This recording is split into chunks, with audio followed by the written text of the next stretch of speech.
पंचायत चुनाव की बजी रणभेरी, आ गई इम्तिहान वाली घड़ी, इलेक्शन मोड में आई बीजेपी। बीजेपी के लिए यह बात अक्सर कही जाती है कि वो 24 घंटे चुनावी मूड में रहती है और ये बात यूं ही नहीं कही जाती। अब देखिए ना, एमपी में त्रिस्तरीय पंचायतों के चुनाव की 11:30 बजे घोषणा होती है। चुनाव के ऐलान के आधे घंटे बाद यानी 12 बजे बीजेपी चुनाव कार्यालय का उद्घाटन कर देती है और 12:30 बजे बीजेपी चुनाव प्रबंधन समिति की बैठक भी शुरू हो जाती है, जिसमें बीजेपी तय करती है कि उसका फोकस ज्यादा से ज्यादा निर्विरोध चुनाव कराने पर रहेगा। सीएम शिवराज ने तो पंचायत में महिलाओं के निर्विरोध होने पर 15 लाख का पुरस्कार देने का भी ऐलान किया। भारतीय जनता पार्टी अच्छे और सच्चे जनसेवक चुन के आए, जो प्रधानमंत्री श्रीमान नरेंद्र मोदी जी के गरीब कल्याण की योजना और विकास के कामों को क्रियान्वित करें, जो राज्य सरकार की योजनाओं को ठीक ढंग से जन जन तक पहुंचाएं। इसके लिए आवश्यक है कि भारतीय जनता पार्टी के प्रतिनिधि चुनकर आए। मध्य प्रदेश के चुनाव आयोग ने भी ग्रामीण निकाय के चुनाव की आज घोषणा की है, आचार संहिता लागू हुई है। इसलिए मध्य प्रदेश के ग्रामीण निकाय और स्थानीय निकाय के चुनाव की दृष्टि से भारतीय जनता पार्टी के सभी कार्यकर्ता, हमारा नेतृत्व संकल्पबद्ध होकर के इस चुनाव को प्रतिबद्धता के साथ हम ऐतिहासिक बहुमत के साथ जीतें। भारतीय जनता पार्टी के कार्यकर्ता चुनावी मैदान में आज से नहीं, बहुत पहले से चुनावी तैयारियों में जुटे हैं। पंचायत चुनाव की रणभेरी बजते ही बीजेपी तो इलेक्शन मोड में दिख रही है, लेकिन कांग्रेस की तैयारी क्या है, इसका अंदाजा भी लगाना मुश्किल है। हालांकि वो पंचायत चुनाव में पूरी ताकत के साथ उतरने का दम तो भर रही है। इसमें कोई संदेह नहीं है कि पंचायत चुनाव गैरदलीय आधार पर होंगे, मगर जो कैंडिडेट होंगे वो तो विचारधारा को ही समर्पित होंगे।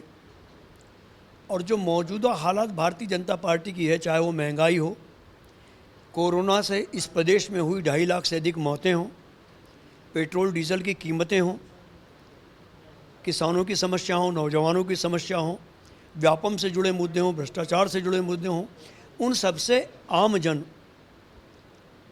एक पेचीदगी वाली ज़िंदगी जी रहा है। तो उन सबका आक्रोश इस चुनाव में भारतीय जनता पार्टी को झेलना पड़ेगा। राजनीतिक विश्लेषकों का मानना है कि चुनाव कोई भी हो, बीजेपी तैयारियों के मामले में कांग्रेस से 2 कदम आगे रहती है।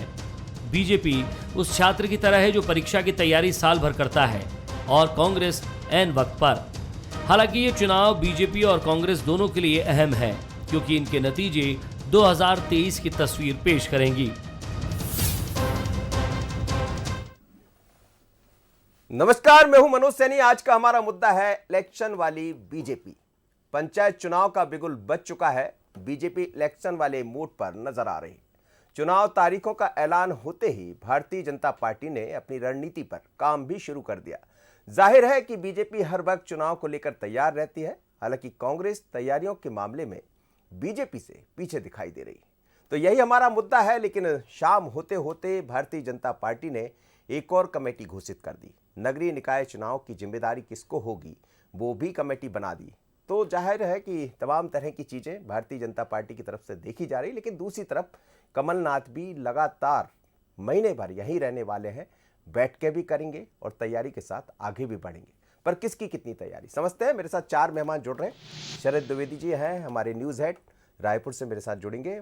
पंकज चतुर्वेदी जी हैं, प्रवक्ता भारतीय जनता पार्टी के, आपका बहुत स्वागत है। अजय सिंह यादव जी हैं, उपाध्यक्ष कांग्रेस के मीडिया विभाग के। हर्षवर्धन प्रकाश जी हैं, वरिष्ठ पत्रकार। आप सभी मेहमानों को बहुत स्वागत है। सबसे पहले शरद जी के पास ही चलूंगा। शरद जी, ये लगातार आप हम सभी लोग बात करते रहे हैं कि भारतीय जनता पार्टी एक ऐसा संगठन है जो चुनाव जीतने के साथ भी अपनी तैयारी की शुरुआत कर देता है, हारता है तो उस पर विचार भी करता है और समीक्षा भी करता है। लेकिन ये चुनाव बहुत अलग है। आज भी हमने देखा कि जैसे ही तय हुआ कार्यक्रम चुनाव का, पंचायत चुनाव का, उसके तत्काल बाद एक बैठक हो जाती है, उससे पहले कार्यालय का उद्घाटन हो जाता है। क्या ये माने कि ये एक तरह से कहा जाए तो मैसेज है कार्यकर्ताओं के बीच में कि हम तैयार हैं?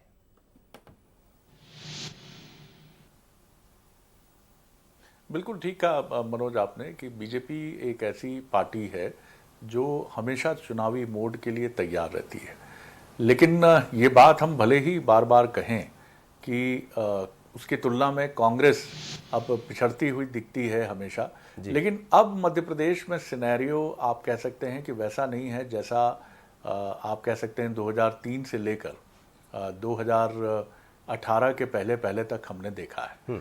क्योंकि कमलनाथ जिस तरह से 2018 से वो कमान संभाल रहे हैं, 1 जून 2018, और प्रदेश अध्यक्ष की जिम्मेदारी जब उनको दी गई थी तब से लेकर अब तक कमलनाथ मध्य प्रदेश में डटे हुए हैं। सरकार गिरी, तमाम चुनौतियां आई, तो वो बीजेपी को जितना उसके नज़दीक जाने की कोशिश संगठनात्मक मजबूती की दृष्टि से करना चाह रहे हैं, उसके लिए उन्होंने भी कोई कोर कसर नहीं छोड़ी है।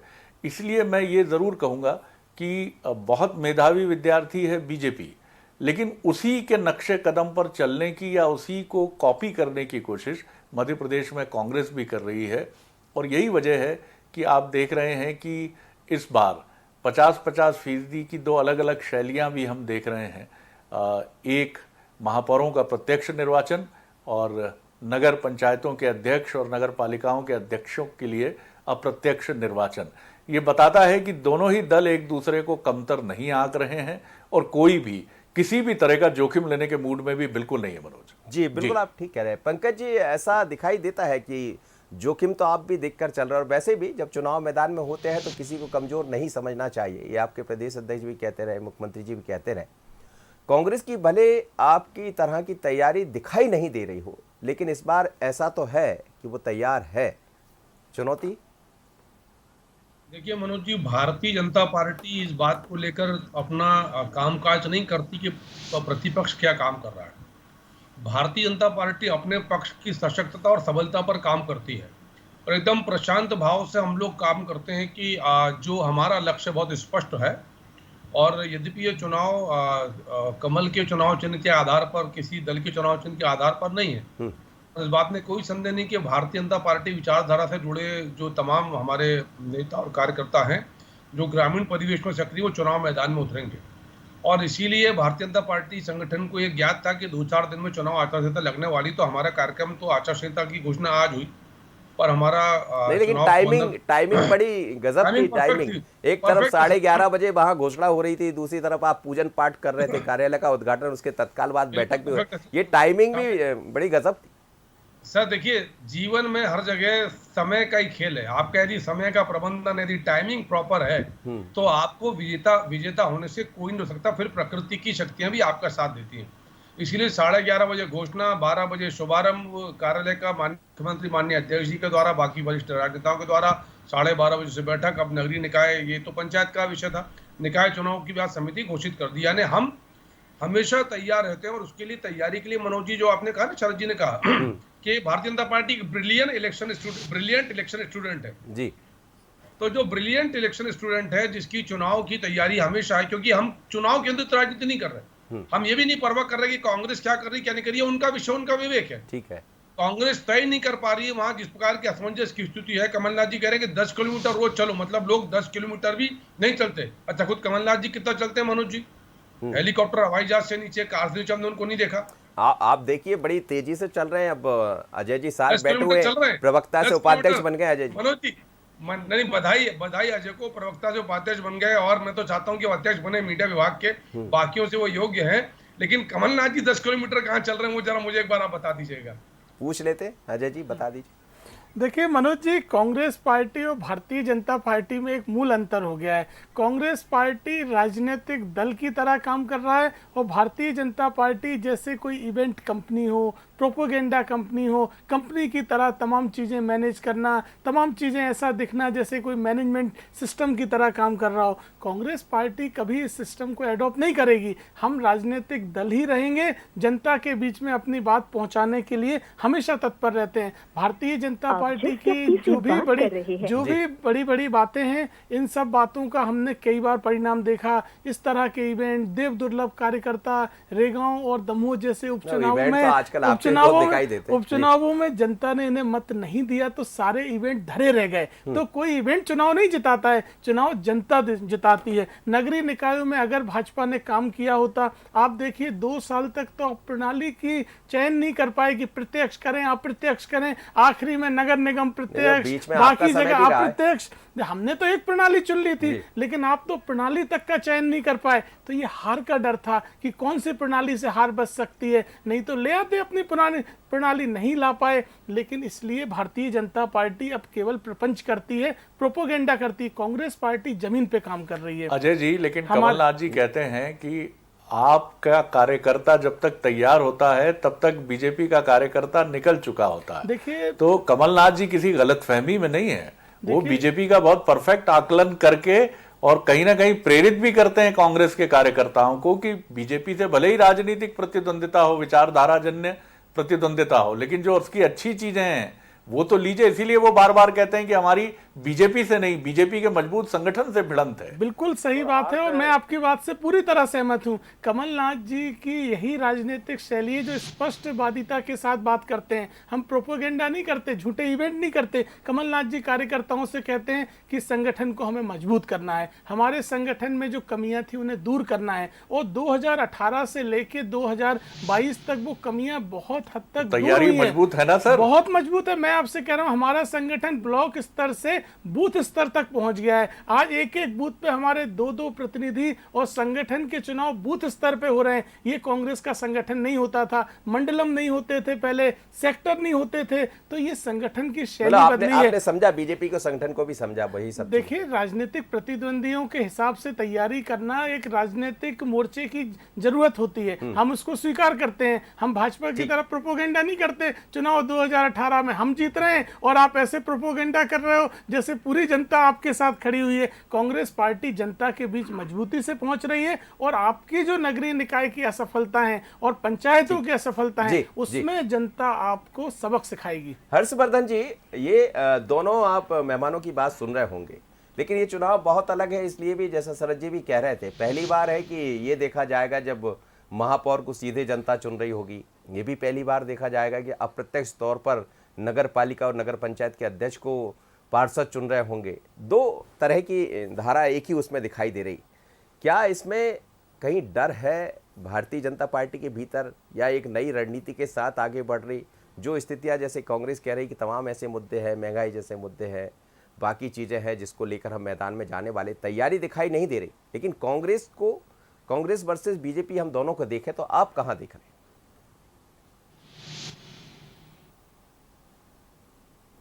देखिए, ये एक अकाट्य तथ्य है कि भाजपा जो है शहरी क्षेत्रों में बहुत मजबूत है और कस्बाई और ग्रामीण इलाकों में उतनी मजबूत नहीं है। इसीलिए महापौर का चुनाव सीधे हो रहा है और कहीं न कहीं नगर पंचायत यानी कस्बे और गांव, और कस्बे में ख़ास तौर पे जो है चुनाव सीधे नहीं हो रहा है। लेकिन अब ये जो चुनाव हो रहा है इसमें 3-4 मुद्दे मनोज जी बहुत महत्वपूर्ण होंगे। पहला मुद्दा जो है, किसानों को जो गेहूं का एक्सपोर्ट रोक देने के बाद जो भाव नहीं मिल रहे हैं, भाव गेहूं के नीचे आ गए हैं। इसके साथ ही लहसुन और प्याज जो कि 2 बड़ी कमोडिटीज़ हैं, उसके भी भाव किसानों को कम मिल रहे हैं। नंबर तीसरा, बिजली का संकट खास तौर पे रात में ग्रामीण इलाकों में और कस्बाई इलाकों में दिखाई दे रहा है। तो ये चुनाव पे अपना असर डालेगा। इसके अलावा जो ओबीसी का मुद्दा है वो तो चुनाव में रहेगा ही, क्योंकि दोनों ही दल दावा करते हैं कि वे ओबीसी के हितैषी हैं। तो ऐसे में ये जो चुनाव होने जा रहे हैं ये कहीं न कहीं 2023 का सेमीफाइनल है, लिटमस टेस्ट है, सरकार की अग्नि परीक्षा है और कांग्रेस में अगर दमखम बचा है तो उसका भी खुलासा हो जाएगा। बिल्कुल ठीक कह रहे हैं आप। और निश्चित रूप से शरद जी इसी बात को लेकर आगे बढ़ेंगे कि यदि ये टेस्ट है, सेमीफाइनल है, तो सेमीफाइनल में तमाम तरह के हथकंडे भी अपनाए जाएंगे। राजनीति है, जीत हार में तो कुछ भी होता है, सब देखा जाता है। लेकिन जैसा आप कह रहे हैं कि कांग्रेस को पहले जैसा नहीं देखा जा सकता, भले वो दिखाई नहीं दे रही है, लेकिन एक अलग रणनीति के साथ आगे बढ़ रही है। और भारतीय जनता पार्टी भी क्या कांग्रेस की रणनीति को समझ रही?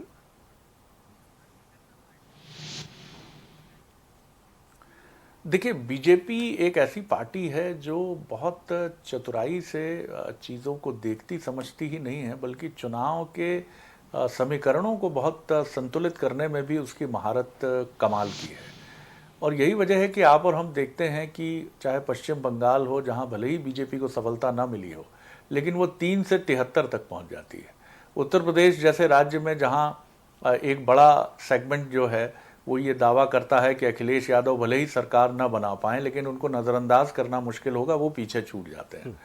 और इस समय जो देश में मसले हैं, ये बिल्कुल ठीक कह रहे हैं कि लहसुन, गेहूं, प्याज, ये मसले किसानों के लिए बहुत अहम हैं, लेकिन इसी के बरक्स मसला है ज्ञानवापी का, इसी के बरक्स मसला है मथुरा का, और इसी के बरक्स खड़े हैं वो मसले जो बताते हैं कि चाहे कश्मीर में अलगाववाद हो या विदेश नीति पर भारत की जो छवि है, बीजेपी इसको भी इनके मुकाबले रखती है। और अब आप देखिए, ये बड़ा एक बदला हुआ दृश्य मैंने भारत में देखा।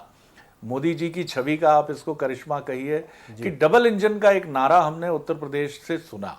अब बीजेपी राज्यों के चुनाव में या छोटे चुनाव में भी प्रधानमंत्री की छवि या केंद्र सरकार के कामों की छवि को लेकर मैदान में उतरती है, और धीरे धीरे उसने उत्तर भारत की पट्टी में अपने समर्थकों की एक बड़ी ऐसी फौज भी तैयार की है जो बड़ी इमोटिव इश्यूज को लेकर बहुत गहरी भावनात्मक है। जी आपने उत्तर प्रदेश के चुनाव में देखा होगा कि लोगों से जब बात हुई तो उन्होंने कहा हम 200 रुपए लीटर पेट्रोल भी खरीद लेंगे, लेकिन देश की एकता और अखंडता जो है वो सबसे आगे है। ये कुछ ऐसे मुद्दे हैं जिनका संघर्ष इस चुनाव में देखना बहुत दिलचस्प होगा, और हम सभी देखना चाहेंगे कि इन सब के बीच में जो कोर इश्यूज हैं, महंगाई का इश्यूज है, बिजली का इशू है, गेहूं का इशू है, प्याज लहसुन का इशू है, ये कहां ठहरता है। जी पंकज जी से आप सवाल कर सकते हैं। पंकज जी, आपका एक छोटा रिएक्शन इस पर, क्योंकि बीजेपी का ये जो एक इलेक्शन का महारत है, इस पर आपकी क्या राय है? जी समय काल और परिस्थिति के अनुरूप राजनीतिक विषयों पर कार्य करती है, और भारतीय जनता पार्टी शरद जी ऐसा मानती है कि आपके दो दायित्व हैं, एक राजनीतिक प्रशासनिक और दूसरा नैतिक दायित्व, सामाजिक दायित्व। और समाज में यदि इन विषयों पर चिंतन मंथन और संवाद है कि मुगल बादशाह दो ही श्रेणी के थे, खराब या बहुत खराब, और इसमें शरद जी कोई अकाट सत्य है, इसके प्रामाणिक सत्य और सबके सामने है कि भारतवर्ष में हजारों हिंदू धर्म स्थानों को, हजारों बौद्ध धर्म स्थानों को, हजारों सिख धर्म स्थानों को, हजारों जैन धर्म स्थानों को तोड़कर वहां पर मुगल शासकों ने अपने धर्म के स्थलों का निर्माण किया, और इतिहास का दस्तावेजीकरण भी अपने अनुरूप किया कि ऐसा लगे कि सब कुछ बहुत सरलता से हुआ। तो उन विषयों पर शरद जी अब देश में एक व्यापक संवाद और होना चाहिए, और सत्य सबके सामने। मैं कह रहा हूं कि हर जगह गलत नहीं हुआ है, पर जहां भी गलत हुआ वहां के सत्य और तथ्य सामने आने चाहिए, जैसे ज्ञानवापी का आपने उल्लेख किया। यदि मथुरा में शरद जी ये वास्तविकता है कि प्रभु श्री कृष्ण की जन्म स्थली है, तो आप इससे सहमत हैं पंकज जी कि ये मसले भले ही आप ना उठाएं, लेकिन ये चुनाव में कहीं ना कहीं रहेंगे, मसले लोगों के जहन में रहेंगे, भले ही आप ना उठाएं, बीजेपी ना उठाए। मैंने शरद जी कहा ना कि चुनाव के विषय नहीं है सर, ये अभी सामाजिक संवाद के विषय है देश भर में, कश्मीर से लेकर कन्याकुमारी तक सर, अटक से लेकर कटक तक, इन विषयों पर अब संवाद है कि भारत की अजय जी इसका क्या तोड़ होगा आपके पास? को कैसे तोड़ नष्ट किया गया? पंकज जी ने बड़ी महत्वपूर्ण बात कही है। देखिए शरद जी, यही तो तोड़ है जो पंकज जी कह रहे हैं, और आपकी बात से मैं पूरी तरह सहमत हूं कि सड़क, बिजली और सीवेज वाले चुनावों में भारतीय जनता पार्टी मुगल शासक और किस तरह से संवेदनशील मुद्दों के नाम पर चुनाव लड़ना चाहती है, जबकि नगरीय प्रशासन या पंचायतों के पास इन मुद्दों से संबंधित कोई अधिकार नहीं है। ये कह रहे हैं पंकज जी की उठाएगी नहीं बीजेपी ये मसले, लेकिन ये मसले अपनी जगह खड़े हैं। देखिए शरद जी, कैसे उठाया जाता है जब भारतीय जनता पार्टी के प्रवक्ता चैनल डिबेट डिस्कशन में इन मुद्दों को रख रहे हैं, तो और कैसे उठाया जाता है? ये उठाने का तरीका ना होता तो आप ना छेड़ते इस बात को। आप कहते हैं कि हमने कितनी अवैध कॉलोनी, हमने कितनी सड़कें बनाई, कितने सीवेज सिस्टम सुधारे,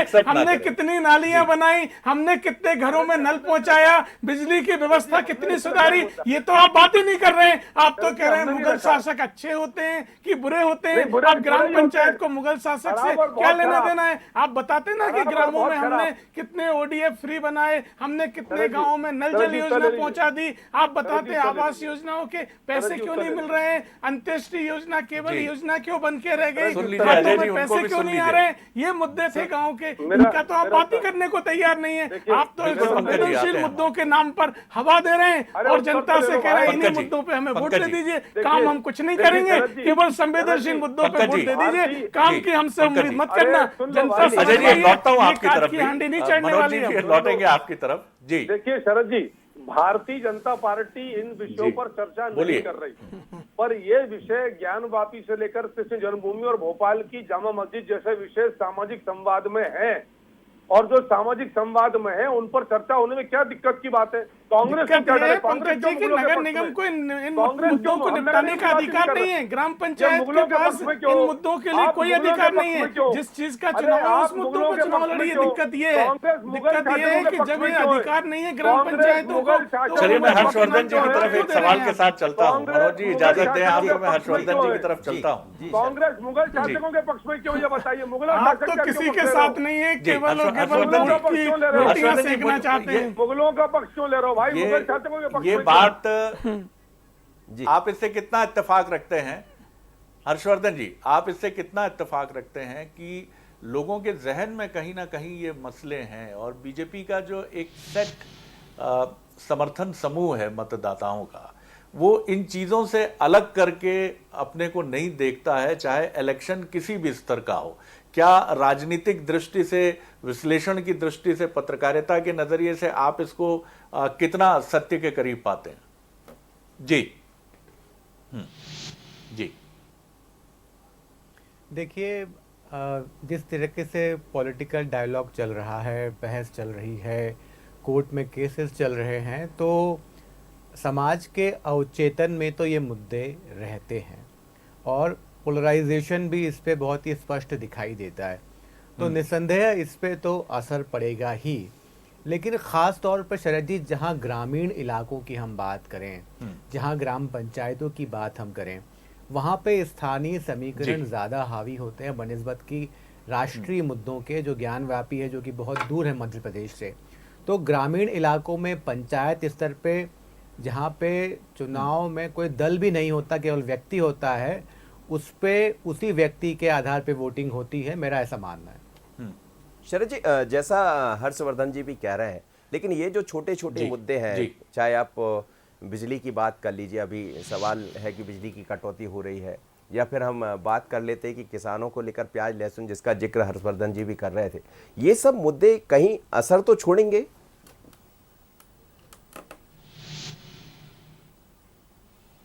देखिए, मतदाताओं का जो मानस है वो बड़ा दिलचस्प है, और जब तक कोई बहुत एक एंटी इनकम्बेंसी जैसा एक फैक्टर बहुत ताकतवर होकर सामने नहीं आता, तब तक अगर नाराज़गी की बहुत सारी वजहें भी मौजूद हैं, चाहे वो महंगाई हो, चाहे वो अपनी किसानों की जिन्स का सही मूल्य न मिलना हो, लेकिन जब तक वो एंटी इनकम्बेंसी की या नाराज़गी की एक बड़ी लहर, जैसा आपने पंजाब में देखा या 2018 में आपने छत्तीसगढ़ में देखा कि वहाँ एक आंधी उठी भारतीय जनता पार्टी के खिलाफ, लेकिन वही आंधी मध्य प्रदेश में थम गई।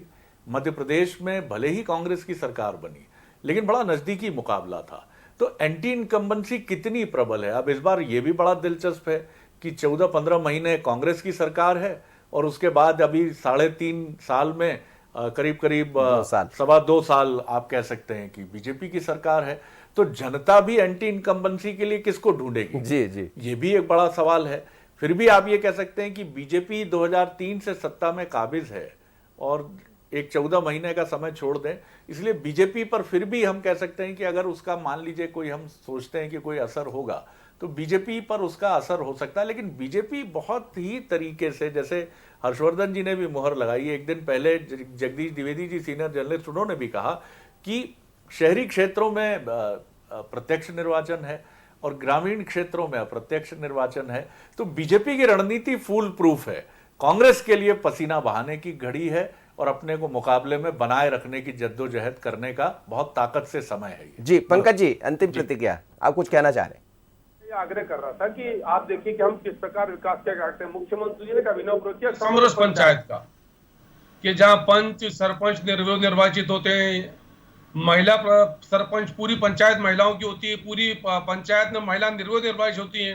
फिर 4 क्षेत्रों में अलग पुरस्कार हैं, आर्थिक रूप से लोकतंत्र सशक्त के पंचायत खिलाफ के है ये अलग व्यवस्था, पुरस्कार, पंकज जी। इसके लोकतंत्र अलावा में चुनाव ही खेत व्यवस्था पुरस्कार होना के लिए, चाहिए। हरियाली के ये अलग व्यवस्था पुरस्कार, ठीक नहीं है लोकतंत्र के लिए। जल संरक्षण के अलग मैं ले रहा पुरस्कार, हूं महिला बाल सशक्तिकरण के अलग पुरस्कार। तो सरकार की योजना यह है कि पंचायती राज व्यवस्था को, पंचायत के प्रतिनिधि को, पंचायत को सशक्त और सबल बनाया जाए। तो आइए अभिनव प्रयोग कर रहे हैं और सर, ये सर, तभी कर सकते हैं पंकज जी, जब आपके पंकज पास जी, बताने को बहुत कुछ हो, उपलब्धियों का भंडार हो, पंकज जी, ये जो बहुत, उपलब्धियों की श्रृंखला हो। पंकज जी, ये आपका अच्छा निर्णय है, लेकिन यदि पंचायती राज को सबल बनाना है तो ये दो अलग अलग मोड पर कैसे? एक तरफ आप कह रहे हैं कि जनता महापौर चुन ले, दूसरी तरफ आप कह रहे हैं कि नगर पालिका, नगर पंचायत को जनता ना चुनते हुए पार्षद चुन ले। नहीं, दोनों चीजें अलग है ना मनोज जी। ये पंचायती राज का जो ग्रामीण सरकार का चुनाव अलग है ये, और निकाय चुनाव अलग विषय है।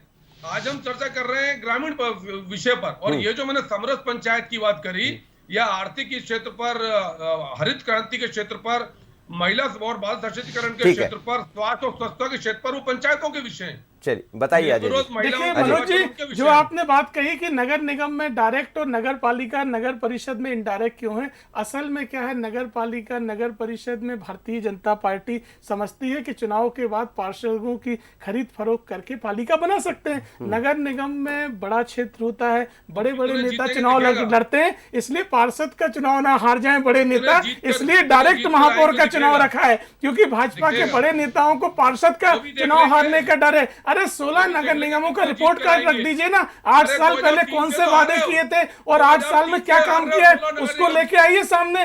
जनता तो हिसाब मांग रही है। 8 साल पहले जो आपकी 16 नगर निगम थी, नगर पालिकाएं थी, उनमें भ्रष्टाचार के अलावा, अव्यवस्था के अलावा कुछ भी नहीं हुआ है। आपके चीखने चिल्लाने से आपकी असफलता धुल नहीं सकती है पंकज जी। चलिए सर, पंकज जी, जनता हिसाब मांगती है, हिसाब रख दीजिए क्या किया आपकी बहुत नगर बहुत निगमों ने। धन्यवाद आप सभी मेहमानों का, बहुत बहुत धन्यवाद आप मेरे साथ जुड़े। लेकिन शरद जी, हर्षवर्धन जी और पंकज जी, अजय जी, आप सभी जुड़े।